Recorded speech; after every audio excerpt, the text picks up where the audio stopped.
ನಮಸ್ತೆ ಸ್ನೇಹಿತರೆ, ಇವತ್ತು ನಾವು 5ನೆಯ ತರಗತಿಯ ಪರಿಸರ ಅಧ್ಯಯನದಲ್ಲಿ ಅಭ್ಯಾಸವನ್ನು ಮುಂದುವರಿಸುವ. ಅಭ್ಯಾಸದಲ್ಲಿ ನಾವು ಜೀವಿಗಳ ಲಕ್ಷಣಗಳ ಬಗ್ಗೆ ತಿಳಿತಾ ಇದ್ದೇವೆ.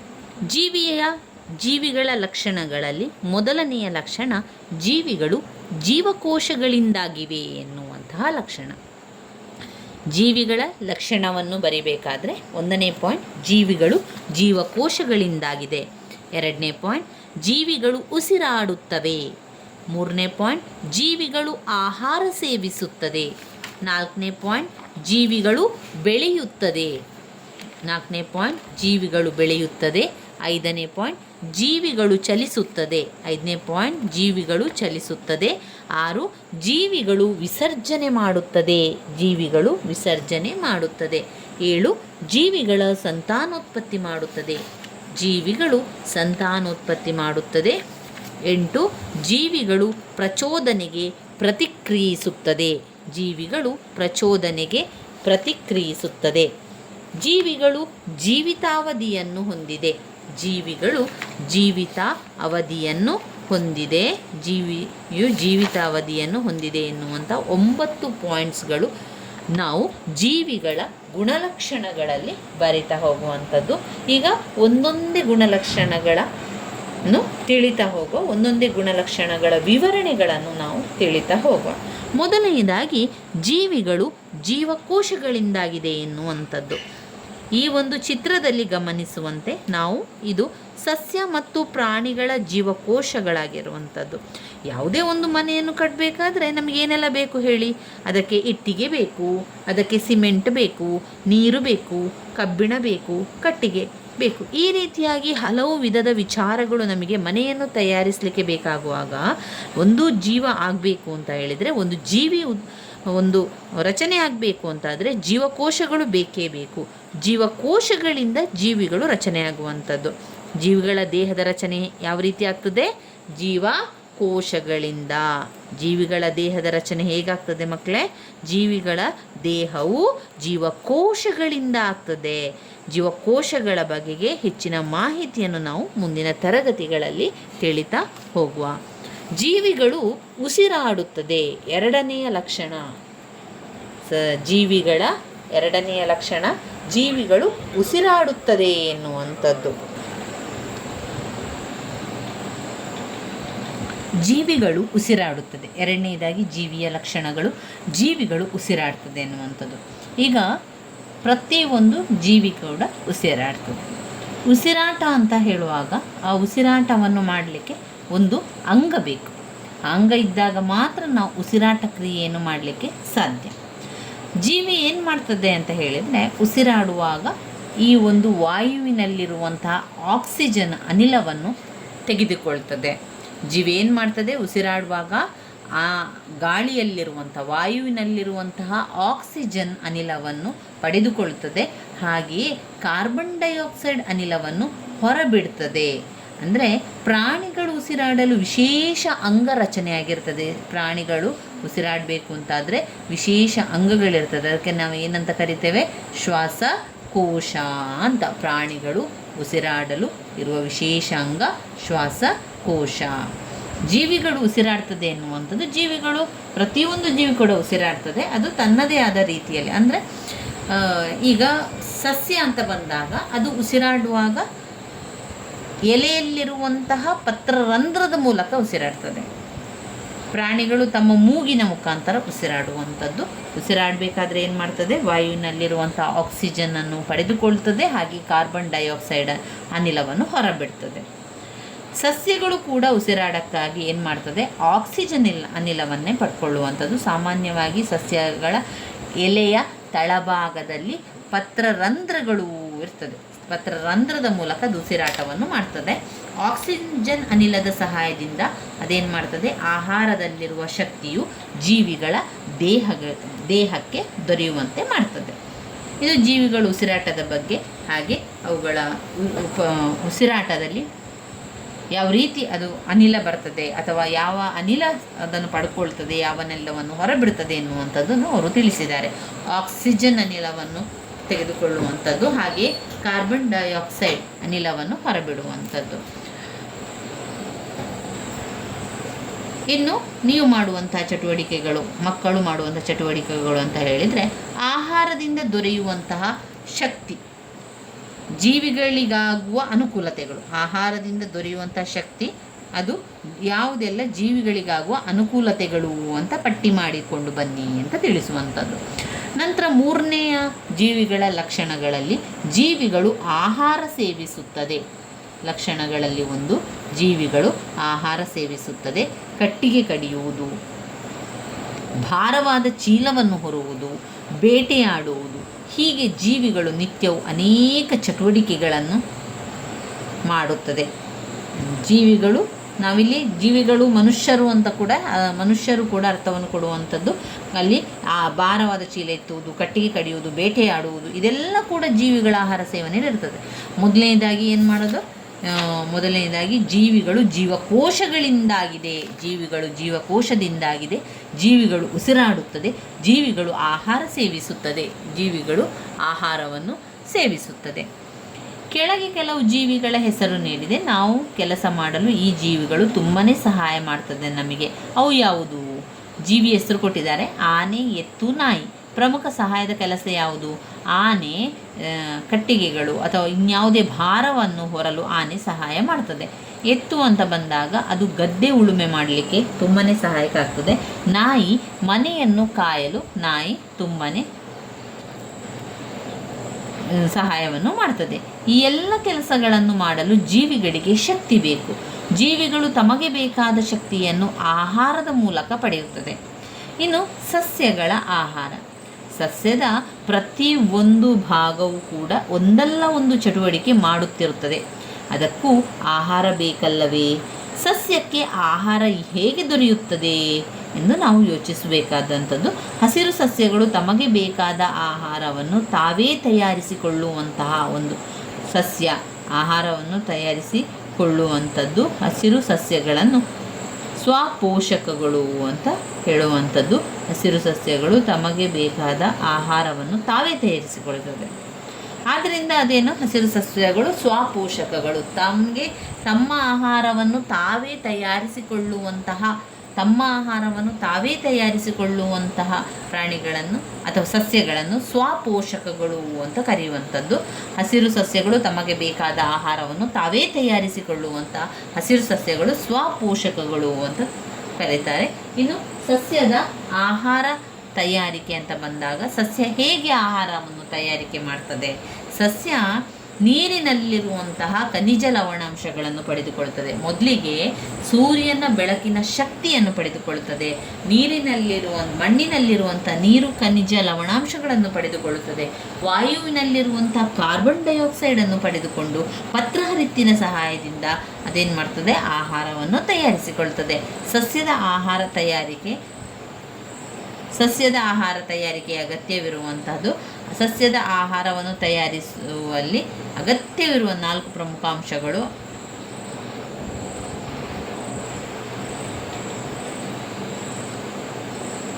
ಯಾವುದು ಯಾರಿಂದ ಸರಿಪಡಿಸಿ ಅಂತ ಬಂದಿದೆ. ಬೆಳಕಿನ ಶಕ್ತಿ. ಹಸಿರು ಏನು ಮಾಡ್ತದೆ? ಸೂರ್ಯನ ಬೆಳಕಿನ ಶಕ್ತಿಯನ್ನು ಉಪಯೋಗಿಸಿಕೊಳ್ಳುತ್ತದೆ. ಮಣ್ಣಿನಲ್ಲಿರುವಂತಹ ನೀರು ಖನಿಜ ಲವಣಾಂಶವನ್ನು ವಾಯುಗೋಳದಿಂದ ಇರುವಂಥ ವಿಚಾರಗಳನ್ನು ತೆಗೆದುಕೊಳ್ಳುತ್ತದೆ. ಇನ್ನು ವಾಯುಗೋಳ ಎನ್ನುವಂಥದ್ದು ಕಾರ್ಬನ್ ಡೈಆಕ್ಸೈಡ್ ಯಾರಿಂದ? ಸೂರ್ಯನಿಂದ ಕಾರ್ಬನ್ ಡೈಆಕ್ಸೈಡ್. ಹಸಿರು ಎಲೆ, ಪತ್ರಹರಿತ್ತು ಮತ್ತು ಮಣ್ಣು.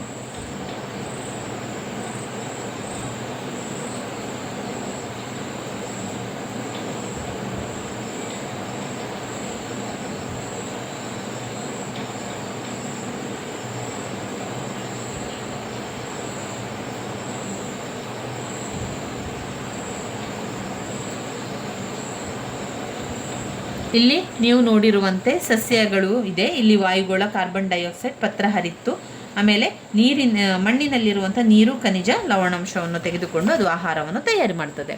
ಸಸ್ಯಗಳು ಆಹಾರ ತಯಾರು ಮಾಡುವಂಥ ಈ ಕ್ರಿಯೆಗೆ ಏನಂತ ಕರಿತೇವೆ? ದ್ಯುತಿ ಸಂಶ್ಲೇಷಣೆ ಅಂತ ಕರೆಯುವಂಥದ್ದು. ಸಸ್ಯಗಳು ಸೂರ್ಯನ ಬೆಳಕಿನ ಶಕ್ತಿ, ವಾಯುವಿನಲ್ಲಿರುವಂಥ ಕಾರ್ಬನ್ ಡೈಆಕ್ಸೈಡ್, ಮಣ್ಣಿನಲ್ಲಿರುವಂಥ ನೀರು, ಖನಿಜ, ಲವಣಾಂಶಗಳನ್ನು ಬೇರುಗಳ ಮೂಲಕ ಹೀರಿ ಎಲೆಗಳ ಪತ್ರಹರಿತ್ತಿನ ಸಹಾಯದಿಂದ ಆಹಾರವನ್ನು ತಯಾರಿಸುತ್ತದೆ. ಇದನ್ನೇನಂತ ಕರೆಯುವಂಥದ್ದು? ಇದುವೇ ದ್ಯುತಿ ಸಂಶ್ಲೇಷಣೆ. ಸಸ್ಯದ ಆಹಾರ ತಯಾರಿಕೆಯಲ್ಲಿ ಗ್ಲುಕೋಸ್ ತಯಾರಾಗುತ್ತದೆ ಮತ್ತು ಆಕ್ಸಿಜನ್ ಬಿಡುಗಡೆಯಾಗುತ್ತದೆ. ಜೀವಿಗಳಿಗೆ ಇವೆರಡರ ಉಪಯೋಗ ಕೂಡ ನಾವು ತಿಳ್ಕೊಳ್ಬೇಕಾಗಿರುವಂಥದ್ದು. ಗ್ಲೂಕೋಸ್ ಮತ್ತು ಆಕ್ಸಿಜನ್ ನಮಗೆ ಉಸಿರಾಡಲು ಸಹಾಯಕ, ಗ್ಲೂಕೋಸ್ ನಮ್ಮ ಶಕ್ತಿಯನ್ನು ಕೊಡಲಿಕ್ಕೆ ಇದು ಸಹಾಯಕ. ಸೂರ್ಯ ಇಲ್ಲದಿದ್ದರೆ ಏನಾಗ್ತದೆ ಎನ್ನುವಂಥದ್ದು ಗುಂಪಿನಲ್ಲಿ ಚರ್ಚಿಸಬೇಕು. ನೀವೆಲ್ಲರೂ ಸೇರಿ ಸೂರ್ಯ ಇಲ್ಲದಿದ್ದರೆ ಏನಾಗ್ತಾ ಇತ್ತು ಅಂತ ಚರ್ಚಿಸಬೇಕಾಗಿರುವಂಥದ್ದು. ಈ ಕೆಳಗಿನ ಚಿತ್ರಗಳನ್ನು ಗಮನಿಸಿ ತಮ್ಮ ಆಹಾರವನ್ನು ಹೇಗೆ ಪಡೆಯುತ್ತದೆ? ಡ್ರಾಸಿರಾ, ನೆಪೆಂಥಿಸ್, ಯುಟ್ರಿಕ್ಯುಲೇರಿಯಾ ಸಸ್ಯಗಳು ಆಹಾರವನ್ನು ತಾವೇ ತಯಾರಿಸಿಕೊಂಡವರು ಕೂಡ ನೈಟ್ರೋಜನ್ಗಾಗಿ ಏನು ಮಾಡ್ತದೆ? ಕೀಟಗಳನ್ನು ಅವಲಂಬಿಸಿದೆ. ಇವುಗಳನ್ನು ಕೀಟಹಾರಿ ಸಸ್ಯಗಳು ಅಂತ ಕರೆಯುವರು. ಇನ್ನು ಪ್ರಾಣಿಗಳ ಆಹಾರವೇ ತಾವೇ ತಯಾರಿಸಿಕೊಳ್ಳುವುದರಿಂದ ಅದು ಆಹಾರಕ್ಕಾಗಿ ಸಸ್ಯ ಮತ್ತು ಇತರ ಪ್ರಾಣಿಗಳನ್ನು ಅವಲಂಬಿಸಿದೆ. ಹಾಗಾಗಿ ಪ್ರಾಣಿಗಳನ್ನು ಪರಪೋಷಕಗಳು ಎನ್ನುವರು. ಸ್ವಪೋಷಕಗಳು ಮತ್ತು ಪರಪೋಷಕಗಳು. ಸ್ವಪೋಷಕಗಳು ತಮ್ಮ ಆಹಾರವನ್ನು ತಾವೇ ತಯಾರಿಸಿಕೊಳ್ಳುವಂತಹ ಸಸ್ಯ ಅಥವಾ ಪ್ರಾಣಿಗಳನ್ನು ಸ್ವಪೋಷಕಗಳು ಅಂತ ಕರೆಯುವಂಥದ್ದು.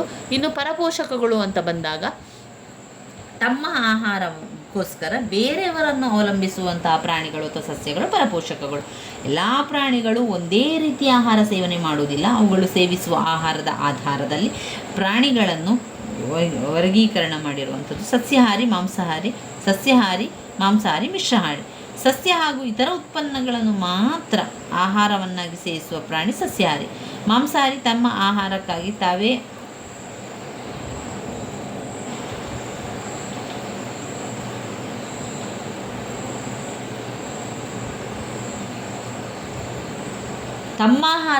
ಇತರ ಪ್ರಾಣಿಗಳನ್ನು ತಿನ್ನುವುದು ಮಾಂಸಾಹಾರಿಗಳು. ತನ್ನ ಆಹಾರಕ್ಕಾಗಿ ಸಸ್ಯಗಳನ್ನು ಅದರ ಉತ್ಪನ್ನ ತಿನ್ನುವುದು ಸಸ್ಯಾಹಾರಿ. ಮಿಶ್ರಹಾರಿ ಸಸ್ಯ ಮತ್ತು ಪ್ರಾಣಿಗಳೆರಡರಲ್ಲಿಯೂ ಕೂಡ ಆಹಾರವನ್ನು ಸೇವಿಸುವ ಪ್ರಾಣಿಗಳು. ಈ ಚಿತ್ರದ ಸಹಾಯದಿಂದ ಸಸ್ಯಾಹಾರಿ, ಮಾಂಸಾಹಾರಿ, ಮಿಶ್ರಹಾರಿ ಪ್ರಾಣಿಗಳನ್ನು ಚಾರ್ಟ್ನಲ್ಲಿ ಬರ್ಕೊಂಡು ಬರಬೇಕು. ಮಕ್ಕಳೆಲ್ಲರೂ ಸೇರಿ ಅದನ್ನು ನೋಡಿಕೊಂಡು ಆ ಚಿತ್ರದಲ್ಲಿ ಯಾವ ಚಿತ್ರ ಮಾಂಸಾಹಾರಿಯಾಗಿದೆ, ಯಾವ ಚಿತ್ರ ಮಿಶ್ರಹಾರಿ ಪ್ರಾಣಿಗಳಿದೆ ಎಂದು ನೋಡಿಕೊಂಡು ನೀವು ಬರಿತಾ ಹೋಗಬೇಕಾಗಿರುವಂಥ.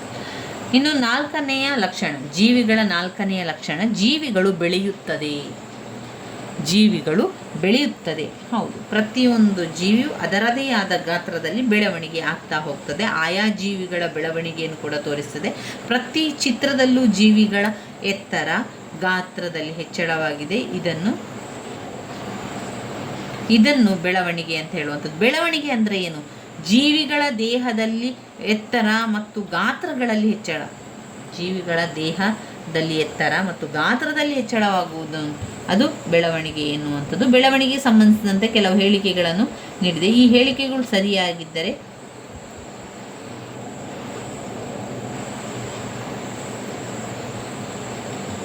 ತಪ್ಪಾಗಿದ್ದರೆ ತಪ್ಪು ಗುರುತು ಹಾಕುವುದು, ತಪ್ಪಾದ ಹೇಳಿಕೆಯನ್ನು ಸರಿಪಡಿಸಿ ಬರೆ. ಎಲ್ಲ ಜೀವಿಗಳು ಜನ್ಮಕಾಲದಲ್ಲಿ ಚಿಕ್ಕದಾಗಿದ್ದು ಅನಂತರ ನಿರ್ದಿಷ್ಟ ಎತ್ತರ ಹಾಗೂ ಗಾತ್ರವನ್ನು ಪಡೆಯುವುದು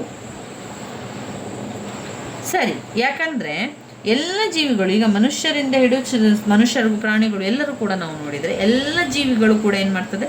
ಜನನ ಕಾಲದಲ್ಲಿ, ಹುಟ್ಟುವಂಥ ಕಾಲದಲ್ಲಿ ಸಣ್ಣ ಪ್ರಮಾಣದಲ್ಲಿರ್ತದೆ. ನಂತರ ನಿರ್ದಿಷ್ಟ ಎತ್ತರ ಹಾಗೂ ಗಾತ್ರ ಬೆಳೀತಾನೆ ಹೋಗುವಂಥದ್ದು. ಇಲ್ಲಿ ಜೀವಿಗಳು ಬೆಳವಣಿಗೆಗೆ ವೇಗವಾಗಿ, ಅಂದರೆ 1-2 ದಿನಗಳಲ್ಲಿ ಆಗುತ್ತದೆ, ಅದು ತಪ್ಪು. ಸಸ್ಯಗಳ ಬೆಳವಣಿಗೆ ಅವುಗಳ ಕಾಂಡದ ತುದಿ ಅಥವಾ ಕಾಂಡದ ಗಾತ್ರದಲ್ಲಿ ಕಂಡುಬರುತ್ತದೆ.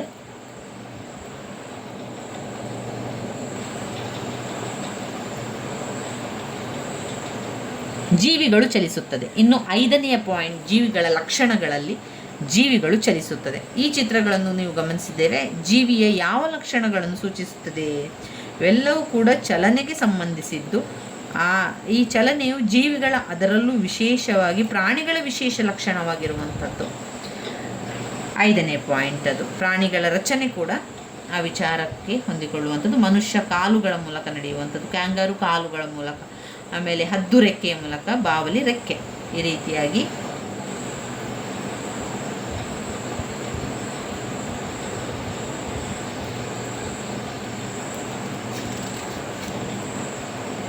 ಇನ್ನು ಪ್ರಾಣಿಗಳು ಏಕೆ ಚಲಿಸುತ್ತಿಲ್ಲ ಎಂಬುದನ್ನು ಗುಂಪಿನಲ್ಲಿ ಚರ್ಚಿಸುವಂಥದ್ದು. ಪ್ರಾಣಿಗಳು ಏಕೆ ಚಲಿಸುತ್ತಿಲ್ಲ, ಇನ್ನು ಆಲೋಚನೆ ಮಾಡಲಿಕ್ಕೆ ಇದ್ದರೆ, ಕಾರು ಬಸ್ಸು ರಸ್ತೆಯಲ್ಲಿ ಓಡಾಡುತ್ತದೆ, ಗಡಿಯಾರದಲ್ಲಿ ಮುಳ್ಳುಗಳು ಸುತ್ತುತ್ತಾ ಚಲಿಸುತ್ತದೆ, ಗಡಿಯಾರದಲ್ಲಿ ಮುಳ್ಳುಗಳು ಸುತ್ತುತ್ತಾ ಚಲಿಸುತ್ತದೆ, ಹಳ್ಳ ಕೊಳ್ಳದ ನೀರು ಹರಿಯುತ್ತದೆ. ಇವುಗಳಿಗೆಲ್ಲ ಜೀವವಿದೆ. ನಿರ್ಜೀವ ವಸ್ತುಗಳ ಚಲನೆಗೂ ಜೀವಿಗಳ ಚಲನೆಗೂ ಇರುವ ವ್ಯತ್ಯಾಸ ಇರುವಂಥದ್ದು ಏನು ಅಂತ ತಿಳ್ಕೊಂಡು ಬರಬೇಕಾಗಿರುವಂಥದ್ದು. ಪ್ರಾಣಿಗಳಿಗೆ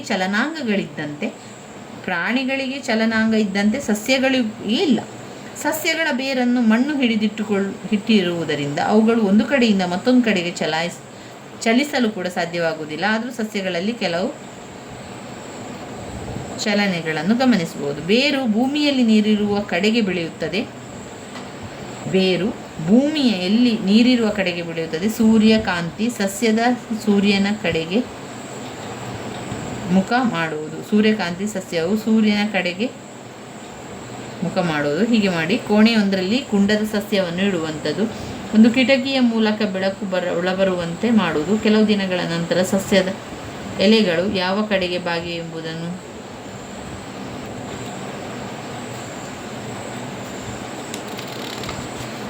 ಗಮನಿಸುವಂಥದ್ದು. ಇನ್ನು 6ನೇ ಪಾಯಿಂಟ್ ಜೀವಿಗಳ ಗುಣಲಕ್ಷಣಗಳ 6ನೇ ಪಾಯಿಂಟ್ ಜೀವಿಗಳು ವಿಸರ್ಜನೆ ಮಾಡುತ್ತದೆ. ಜೀವಿಗಳು ದೇಹದಲ್ಲಿ ಅನೇಕ ಚಟುವಟಿಕೆಗಳನ್ನು ನಡೆಸುತ್ತದೆ. ಜೀವಿಗಳ ದೇಹದಲ್ಲಿ ಅನೇಕ ಚಟುವಟಿಕೆಗಳು ನಡೆಯುತ್ತದೆ. ಇದರಿಂದಾಗಿ ಏನಾಗ್ತದೆ, ದೇಹಕ್ಕೆ ಬೇಡವಾದ ವಸ್ತುಗಳು ಸಹ ಉತ್ಪತ್ತಿಯಾಗ್ತದೆ. ಅವುಗಳನ್ನು ದೇಹದಿಂದ ಹೊರಹಾಗಲೇಬೇಕು, ಇಲ್ಲದಿದ್ದರೆ ದೇಹಕ್ಕೆ ತೊಂದರೆ.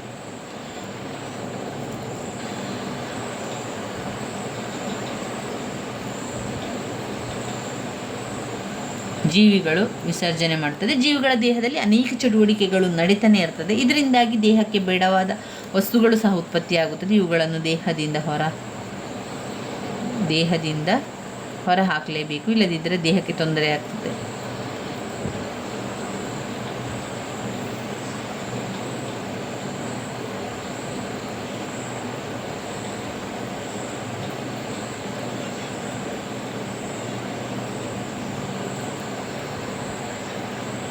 ಇಲ್ಲಿ ಜೀವಿಗಳು ಸಂತಾನೋತ್ಪತ್ತಿ ಮಾಡುತ್ತದೆ. ಪಾಯಿಂಟ್ 7 ಚಿತ್ರದಲ್ಲಿ ಪ್ರತಿಯೊಂದು ಜೀವಿ ಅದರ ಮರಿ ಇರುವುದನ್ನು ಗಮನಿಸಿದ್ದು, ಪ್ರತಿಯೊಂದು ಜೀವಿಯ ಮರಿಗಳು ಜನ್ಮ ನೀಡಿದ ಆ ಜೀವಿಗಳನ್ನು ಹೋಲುತ್ತದೆ. ಹೀಗೆ ಜೀವಿಯೊಂದು ತನ್ನನ್ನೇ ಹೋಲುವ ಮರಿ ಜೀವಿಗಳಿಗೆ ಜನ್ಮ ನೀಡುವುದನ್ನು ಸಂತಾನೋತ್ಪತ್ತಿ ಎನ್ನುವರು.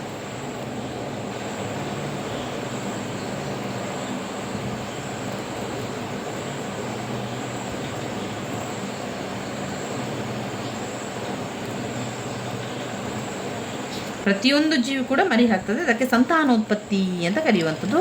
ಸಸ್ಯಗಳು ಆಹಾರ ತಯಾರಿಸುವ ಕ್ರಿಯೆಗೆ ನಾವು ದ್ಯುತಿ ಸಂಶ್ಲೇಷಣೆ ಅಂತ ಕರೆಯುವಂಥದ್ದು.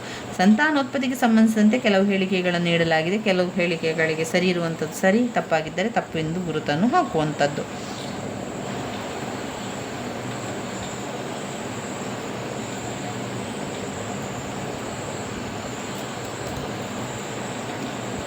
ಇಲ್ಲಿ ಅನೇಕ ಚಟುವಟಿಕೆಗಳನ್ನೆಲ್ಲ ಕಾಣ್ತಾ ಹೋಗ್ಬೋದು.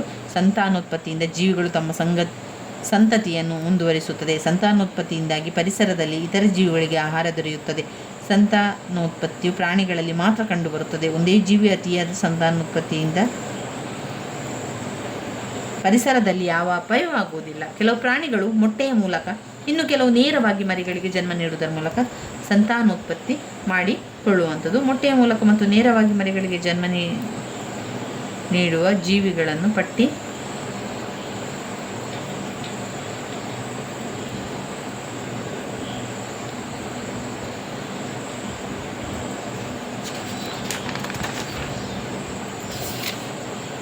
ಇಲ್ಲಿ ನಾವು ಬರಿಬೇಕಾಗಿರುವಂಥದ್ದು ಮೊಟ್ಟೆ ಮೂಲಕ ಯಾವುದು ಮರಿ ಜನ್ಮ ನೀಡಿದೆ ಮತ್ತು ಮೊಟ್ಟೆ ನೇರವಾಗಿ ಯಾವುದು ಎಲ್ಲ ಜನ್ಮ ನೀಡಿದೆ ಎನ್ನುವಂಥದ್ದನ್ನು ಬರೀಲಿಕ್ಕೆ ಇರುವಂಥದ್ದು ಎಲ್ಲಿ ಈ ಕಾಲಮ್ನಲ್ಲಿ.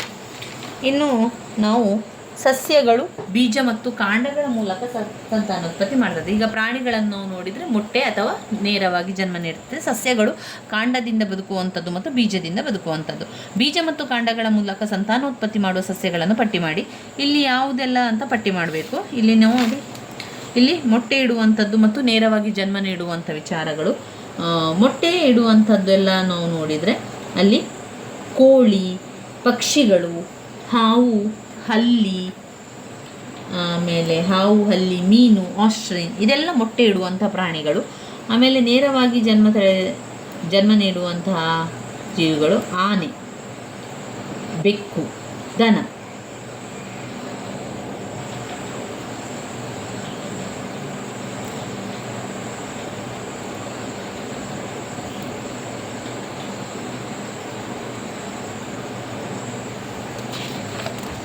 ಇನ್ನು ಇಲ್ಲಿ ಸಸ್ಯದ ಬೀಜ ಮತ್ತು ಕಾಂಡದ ಮೂಲಕ ನೀವು ನೆನಪಿಗೆ ತರಬೇಕಾಗಿರುವಂಥದ್ದು, ನೀವು ಹಾಕಿರುವಂಥದ್ದು ಬೀಜಗಳು ಯಾವುದೆಲ್ಲ, ಆ ಬೀಜಗಳೆಲ್ಲ ಬೀಜ ಹಾಕಿ ಗಿಡ ಮಾಡುವಂಥದ್ದು. ನಂತರ ಹಾಗೆ ಕಾಂಡದ ಮೂಲಕ, ಕಾಂಡದಲ್ಲಿರುವಂತಹ ಚಿಕ್ಕದಾದಂತಹ ಗೆಲ್ಲುಗಳೆಲ್ಲ ಬರ್ತದಲ್ವ, ಅದನ್ನು ಕಟ್ ಮಾಡಿ ಅದನ್ನು ನೆಡುವಂಥದ್ದು. ಗುಲಾಬಿ, ಬಸಳೆ, ದಾಸವಾಳದ ಗಿಡ, ಮಲ್ಲಿಗೆ ಗಿಡ. ಇನ್ನು ಸಸ್ಯದ ಜೀವನ ಚಕ್ರವನ್ನು ನೋಡ್ಕೊಳ್ಳುವೊಮ್ಮೆ. ಸಸ್ಯದ ಜೀವನ ಚಕ್ರದಲ್ಲಿ ಮೊದಲಿಗೆ ಬೀಜ ಅಥವಾ ಕಾಂಡದ ಗಿಣ್ಣು, ಬೀಜ, ನಂತರ ಸಸ್ಯ ನಂತರ ಹೂವು,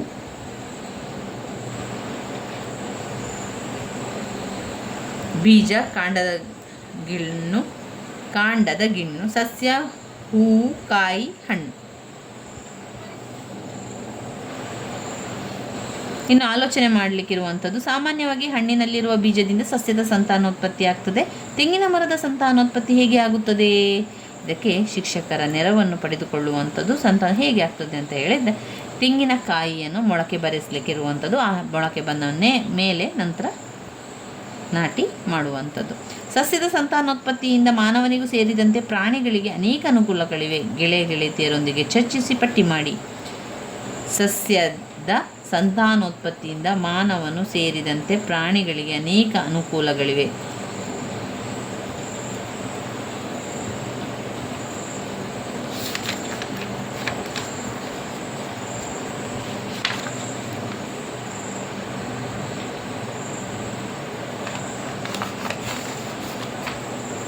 ಇನ್ನು ಬರುವಂಥದ್ದು 8ನೇ ಪಾಯಿಂಟ್, ಜೀವಿಗಳು ಪ್ರಚೋದನೆಗೆ ಪ್ರತಿಕ್ರಿಯಿಸುತ್ತದೆ. ಕಾಲಿಗೆ ಮುಳ್ಳು ಚುಚ್ಚಿದಾಗ ನಮಗೆ ನೋವಿನ ಅನುಭವ ಆಗ್ತದೆ. ಚಳಿಗಾಲದಲ್ಲಿ ಮೈ ನಡುಗುವುದು, ಹಾವು ತನ್ನ ರಕ್ಷಣೆಗಾಗಿ ಬಯಸುವುದು. ಬಿಸಿಲಿನ ತಾಪ ಬೀಗಿಸಲು ಎಮ್ಮೆಗಳು ನೀರಿಗೆ ಇಳಿಯುವುದರಿಂದ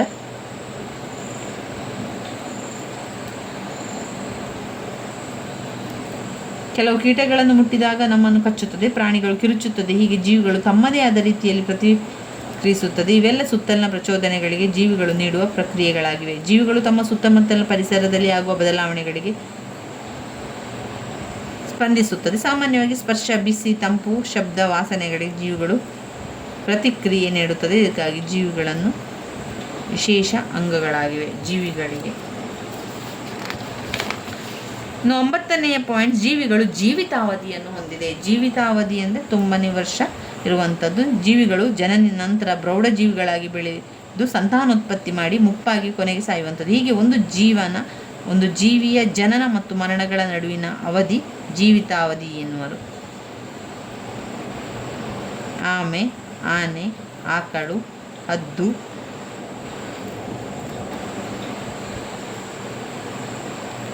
ಸರಾಸರಿ ಆಮೆ 150, ಆನೆ 70, ಆಕಳು 20, ಹದ್ದು 20, ಮಾನವ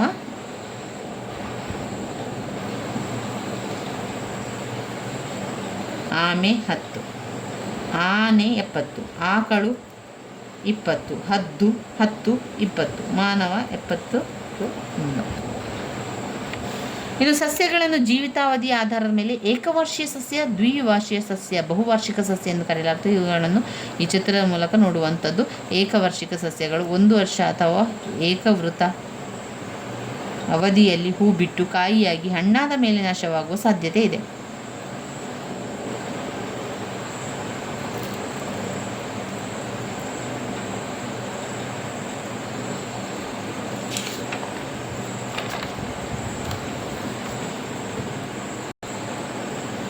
ಇಲ್ಲಿ ಏಕವಾರ್ಷಿಕ ಸಸ್ಯಗಳು 1 ವರ್ಷ ಅಥವಾ ಋತುವಿನ ಅವಧಿಯಲ್ಲಿ ಹೂ ಬಿಟ್ಟು ಕಾಯಿಯಾಗಿ ಹಣ್ಣಾದ ಮೇಲೆ ನಾಶ ಆಗುವ ಸಸ್ಯಗಳು ಜೋಳ, ಗೋಧಿ, ಭತ್ತ, ಕುಂಬಳಕಾಯಿ, ತರಕಾರಿಗಳು, ಹತ್ತಿ. ಇನ್ನು ದ್ವೈವಾರ್ಷಿಕ ಸಸ್ಯಗಳು 2-2ಕ್ಕಿಂತ ಹೆಚ್ಚಿನ ವರ್ಷಗಳು ಜೀವನ ಇರುವಂಥದ್ದು, ಹಣ್ಣು ಬೀಜಗಳು ಇರುವಂಥದ್ದು, ಕೊಡುವಂಥದ್ದು. ಅದು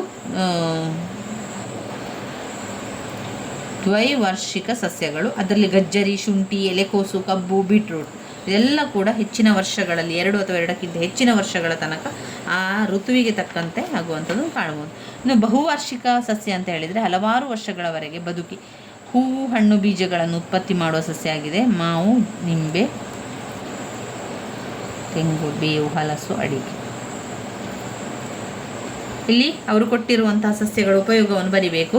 ಏಕವಾರ್ಷಿಕ ಸಸ್ಯಗಳು, ಈ ಸಸ್ಯಗಳು ಏಕವಾರ್ಷಿಕ ಸಸ್ಯಗಳು ನಮಗೆ ಆಹಾರ ಪದಾರ್ಥಗಳನ್ನು ನೀಡುತ್ತದೆ. ಕೆಲವೊಮ್ಮೆ ಸಸ್ಯಗಳು ಔಷಧೀಯ ಗುಣವನ್ನು ಹೊಂದಿರುವಂಥದ್ದು ಕಾಣ್ಬೋದು. ದ್ವಿವಾರ್ಷಿಕ ಸಸ್ಯಗಳು 2 ವರ್ಷಕ್ಕಿಂತ ಹೆಚ್ಚಿನ ವರ್ಷಗಳಲ್ಲಿ ಅಧ್ಯಯನವನ್ನು ಮಾಡುವಂಥದ್ದು.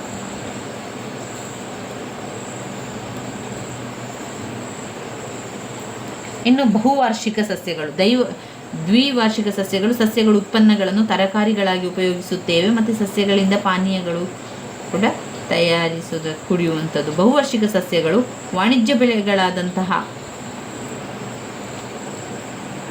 ಬಹುವಾರ್ಷಿಕ ಬೆಳೆಗಳು ಅದು ಮಿಶ್ರ ರೀತಿಯಲ್ಲಿ ಇರ್ತದೆ. ಏಕವಾರ್ಷಿಕ ಬೆಳೆ ಮತ್ತು ಬಹುವಾರ್ಷಿಕ ಬೆಳೆ ಎಂದು ಮಿಶ್ರವಾಕ್ಯ. ಜೀವಿತಾವಧಿಯ ಆಧಾರದಲ್ಲದೆ ಸಸ್ಯಗಳ ಬೀಜದಳಗಳ ಆಧಾರದಲ್ಲಿ ಸಸ್ಯಗಳನ್ನು ಏಕದಳ ಧಾನ್ಯ ಅಥವಾ ದ್ವಿದಳ ಧಾನ್ಯ ಎಂದು ಕರೆಯುತ್ತೇವೆ. ಜೀವಿತಾವಧಿಯ ಆಧಾರವಲ್ಲದೆ ಸಸ್ಯಗಳ ಬೀಜದಳಗಳ ಆಧಾರದಲ್ಲಿ ಏಕದಳದ ಅಭ್ಯಾಸದಲ್ಲಿ ಹೋಗುವಂಥದ್ದು. ನಂತರ ಇಲ್ಲಿ ನೀವು ಏಕದಳ ಧಾನ್ಯ ಸಸ್ಯಗಳ ಬೀಜವು ಒಂದು ಬೀಜದ ದಳವನ್ನು ಹೊಂದಿರುತ್ತದೆ. ಇಲ್ಲಿ ಏಕದಳ ಧಾನ್ಯ ಸಸ್ಯಗಳ ಬೀಜವು ಒಂದು ಬೀಜದಳವನ್ನು ಹೊಂದಿರುತ್ತದೆ. ಜೋಳ, ರಾಗಿ, ಗೋಧಿ, ಭತ್ತ, ಸಿರಿಧಾನ್ಯಗಳು. ಅದು ಜೋಳ, ರಾಗಿ, ಗೋಧಿ, ಭತ್ತ. ಏಕದಳ ಧಾನ್ಯ ಸಸ್ಯಗಳ ಬೀಜವು ಒಂದು ಬೀಜದ ದಳವನ್ನು ಹೊಂದಿರುವಂಥದ್ದು. ಜೋಳ, ರಾಗಿ, ಗೋಧಿ, ಭತ್ತ, ಸಿರಿಧಾನ್ಯಗಳು. ದ್ವಿದಳ ಧಾನ್ಯ ಎನ್ನುವಂಥದ್ದು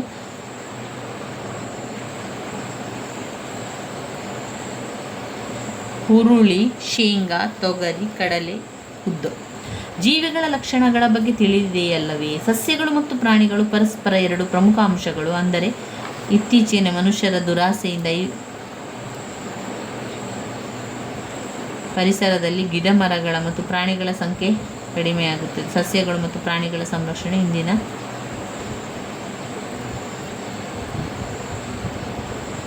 ಸಸ್ಯ ಮತ್ತು ಪ್ರಾಣಿಗಳು ಸಂರಕ್ಷಣೆ ಇಂದಿನ ಅಗತ್ಯತೆಯಾಗಿರುವಂಥದ್ದು ಕಾಣ್ಬೋದು. ಪ್ರಾಣಿ ಸಂರಕ್ಷಣೆಯ ಮಹತ್ವ ಒಂದು ಕಥೆಯನ್ನು ರೀತಿಯಲ್ಲಿ ಕೊಟ್ಟಿದ್ದಾರೆ. ಒಮ್ಮೆ ತಿಳ್ಕೊಳ್ಳು ಏನು ಅಂತ. ಬೋರ್ನಿಯೋದಲ್ಲಿ ಒಮ್ಮೆ ನೊಣಗಳ ಕಾಟ ಅತಿಯಾಗಿತ್ತು. ಇದನ್ನು ನಿಯಂತ್ರಿಸಲು ಕೀಟನಾಶಕಗಳನ್ನು ಬಳಸಲಾಯಿತು. ನೊಣಗಳೆಲ್ಲ ಸತ್ತು ಹೋದವು. ಸತ್ತ ನೊಣಗಳನ್ನು ಅಲ್ಲಿದ್ದ ಹಲ್ಲಿಗಳು ತಿನ್ನಲಾರಂಭಿಸಿದವು. ಹಲ್ಲಿಗಳು ನಿಧಾನವಾಗಿ ಸಾವನ್ನಪ್ಪಲಿಕ್ಕೆ ಆರಂಭ ಮಾಡಿದವು. ಈ ಹಲ್ಲಿಗಳನ್ನು ಬೆಕ್ಕುಗಳು ಕೂಡ ತಿನ್ನುತ್ತಿದ್ದವು. ಅನೇಕ ಬೆಕ್ಕುಗಳು ಸತ್ತವು. ಬೆಕ್ಕುಗಳ ಸಂಖ್ಯೆ ಕುಸಿಯಿತು. ಇಲಿಗಳ ಸಂಖ್ಯೆ ಅಪಾರವಾಗಿ ಬೆಳೆಯಲಾರಂಭಿಸಿತು. ಇದರಿಂದ ಪ್ಲೇಗ್ ರೋಗ ತಲೆದೋರಿ ಅನೇಕ ಜನರನ್ನು ಬಲಿ ತೆಗೆದುಕೊಂಡಿತ್ತು. ಇಲಿಗಳನ್ನು ನಿಯಂತ್ರಿಸಲು ಸರ್ಕಾರ ಇತರ ದೇಶಗಳಿಂದ ಬೆಕ್ಕುಗಳನ್ನು ಆಮದು ಮಾಡಿಕೊಳ್ಳಬೇಕಾಯಿತು. ಈ ಘಟನೆಯು ಪರಿಸರದಲ್ಲಿ ಪ್ರಾಣಿ ಸಂರಕ್ಷಣೆ ಹಾಗೂ ಜೀವಿಗಳಲ್ಲಿ ಸಮತೋಲನ ಮಹತ್ವವನ್ನು ತಿಳಿಸುತ್ತದೆ. ಇನ್ನು ನಾವು ಪಾಠದ ಕೊನೆಯ ಹಂತಕ್ಕೆ ಬಂದೆವು. ಜೀವ ಪ್ರಪಂಚದ ಪಾಠದಲ್ಲಿ ಮೊದಲನೇ ಪಾಠದಲ್ಲಿ ಕೊನೆಯದಲ್ಲಿ ತಲುಪಿರುವಂಥದ್ದು ಪ್ರಾಣಿ ಸಂರಕ್ಷಣೆಯ ಮಹತ್ವದ ಬಗ್ಗೆ ಇನ್ನೂ ಹಲವು ಅಂಶ. ಪ್ರಾಣಿ ಸಂರಕ್ಷಣೆ, ಪ್ರಾಣಿಗಳು ಪರಿಸರದ ಸಮತೋಲನವನ್ನು ಉಳಿಸುವುದರಲ್ಲಿ ಪ್ರಮುಖ ಪಾತ್ರ ವಹಿಸುತ್ತದೆ. ಪ್ರಾಣಿಗಳ ಸಹಾಯದಿಂದ ಪರಿಸರದಲ್ಲಿ ಆಹಾರದ ಅಭಾವ ಉಂಟಾಗಿ ಇತರ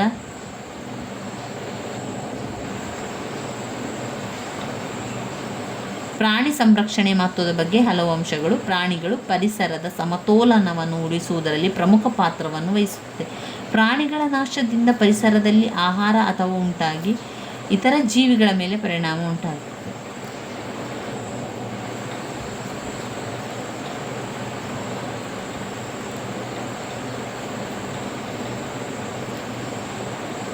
ಪ್ರಾಣಿಗಳು ಪರಿಸರದ ಸಮತೋಲನವನ್ನು ಉಳಿಸುವುದರಲ್ಲಿ ಪ್ರಮುಖ ಪಾತ್ರ ವಹಿಸುತ್ತದೆ. ಪ್ರಾಣಿಗಳ ನಾಶದಿಂದ ಪರಿಸರದಲ್ಲಿ ಆಹಾರ ಅಭಾವ ಉಂಟಾಗಿ ಇತರ ಜೀವಿಗಳ ಮೇಲೆ ಪರಿಣಾಮ ಬೀರುತ್ತದೆ.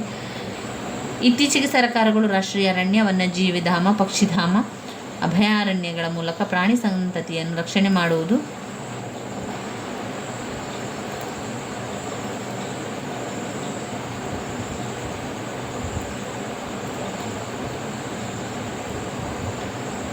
ಇತ್ತೀಚಿನ ಸರ್ಕಾರಗಳು ರಾಷ್ಟ್ರೀಯ ಅರಣ್ಯ, ವನ್ಯಜೀವಿ ಧಾಮ, ಪಕ್ಷಿಧಾಮ,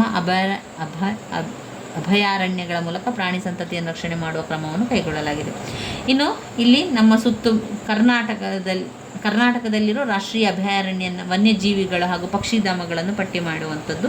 ನಂತರ ತಮ್ಮ ಸುತ್ತಮುತ್ತಲಿನ ಜೀವ ಪ್ರಪಂಚ ವಿಸ್ಮಯವಾಗಿದೆ. ಪರಿಸರದಲ್ಲಿ ಸಸ್ಯ ಮತ್ತು ಪ್ರಾಣಿಗಳ ಬಗ್ಗೆ ತಿಳಿದು ಅದನ್ನು ಪರಿಸರದಲ್ಲಿ ರಕ್ಷಿಸುವ ಕೆಲಸ ಮಾಡಿದರೆ ನಾವು ಇಂದು ಕಾಣುತ್ತಿರುವ ಮುಂದಿನ ಪೀಳಿಗೆಗೆ ಸಿಗುತ್ತದೆ. ಪರಿಸರವನ್ನು ನಾವು ರಕ್ಷಿಸಿದರೆ ಅದು ನಮ್ಮನ್ನು ರಕ್ಷಿಸುತ್ತದೆ ಎಂಬ ಮಾತು ಸದಾ ನೆನಪಿರಲಿ.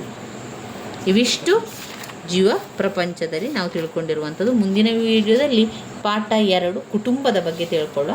ಇಲ್ಲಿ ಸಂಪೂರ್ಣವಾಗಿ ಜೀವ ಪ್ರಪಂಚದಲ್ಲಿ ಇರುವಂಥ ವಿಚಾರಗಳನ್ನು ನಾವು ತಿಳ್ಕೊಂಡೆ. ಇನ್ನಷ್ಟು ವಿಚಾರಗಳೊಂದಿಗೆ ಮುಂದಿನ ವಿಡಿಯೋದಲ್ಲಿ ಸಿಗ್ತಾ ಹೋಗುವ.